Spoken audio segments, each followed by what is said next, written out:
पूज्याय राघवेन्द्राय सत्यधर्मरताय च भजतां कल्पवृक्षाय नमतां ಕಾಮಧೇನುವೆ.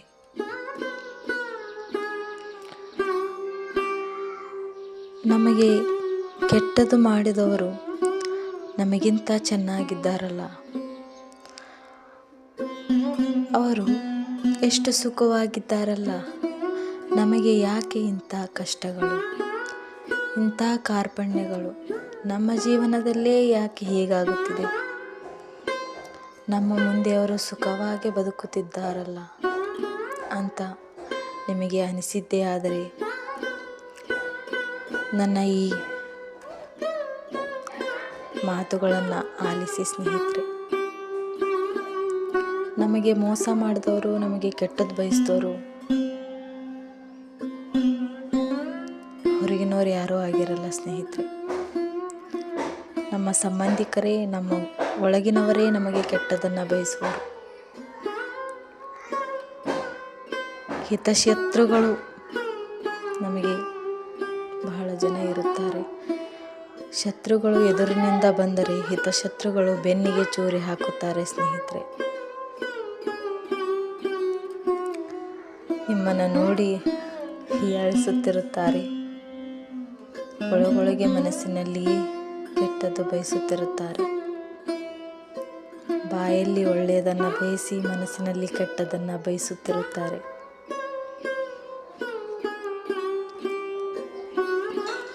ನೀವು ಮೊದಲು ಕಣ್ಣು ತೆರೆದು ನೋಡಿ, ಯಾರು ಒಳ್ಳೆಯವರು, ಯಾರು ಕೆಟ್ಟವರು, ಯಾರು ನಿಮಗೆ ಒಳ್ಳೆಯದು ಬಯಸುತ್ತಿದ್ದಾರೆ, ಯಾರು ನಿಮಗೆ ಕೆಟ್ಟದ್ದು ಬಯಸುತ್ತಿದ್ದಾರೆ.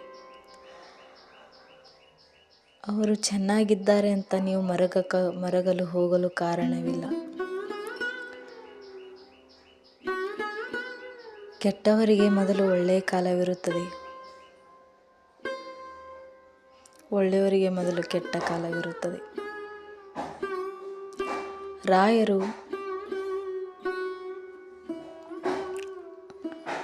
ಮೊದಲು ಕಷ್ಟ ಕೊಟ್ಟು ನಮ್ಮನ್ನು ಪರೀಕ್ಷೆ ಮಾಡುತ್ತಾನೆ. ನಾವು ಎಷ್ಟು ಗಟ್ಟಿಯಾಗಿದ್ದೇವೆ. ಜಗದ ನಿಯಮವೇನೆಂದರೆ, ಗಟ್ಟಿಯಾದ ಕಾಳುಗಳೇ ಮೊಳಕೆ ಒಡೆದು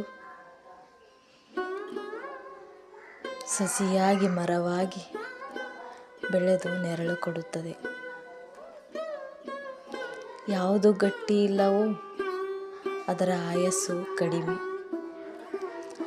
ಆದ್ದರಿಂದ ಒಳ್ಳೆಯವರಿಗೆ ರಾಘವೇಂದ್ರ ಸ್ವಾಮಿ ಕಷ್ಟ ನೀಡಿ ನಮ್ಮನ್ನು ಗಟ್ಟಿಗೊಳಿಸುತ್ತಿರುತ್ತಾನೆ.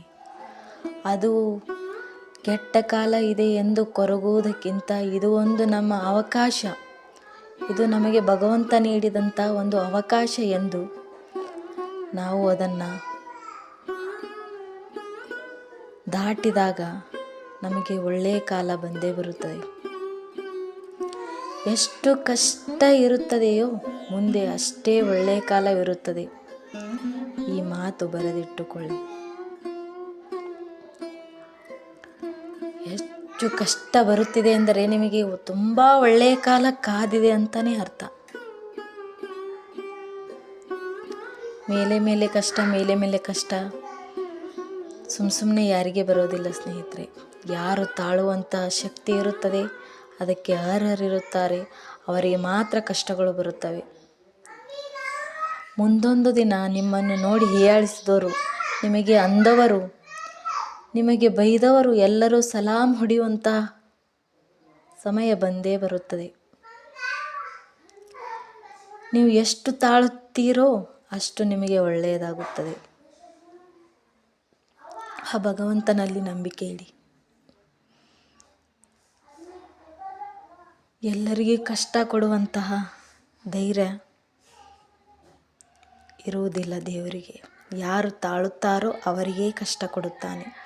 ದೇವರ ಅನುಗ್ರಹ ಯಾರ ಮೇಲೆ ಇರುತ್ತದೆಯೋ ಅವರಿಗೇ ಕಷ್ಟ ಬರುತ್ತದೆ. ಒಳ್ಳೆಯವರು ಯಾರಿರುತ್ತಾರೋ ಅವರಿಗೇ ಕಷ್ಟ ಬರುತ್ತದೆ ಸ್ನೇಹಿತರೆ. ನೀವು ತಾಳಿ ಆ ಭಗವಂತನಲ್ಲಿ ನಂಬಿಕೆ ಇಡಿ. ಒಳ್ಳೆಯ ಕಾಲ ಬಂದಾಗ ಎಲ್ಲರಿಗೂ ಉತ್ತರ ನೀವು ನೀಡುವ ಅವಶ್ಯಕತೆಯೇ ಇಲ್ಲ. ಭಗವಂತನೇ ಅವರಿಗೆ ಉತ್ತರ ನೀಡುತ್ತಾನೆ.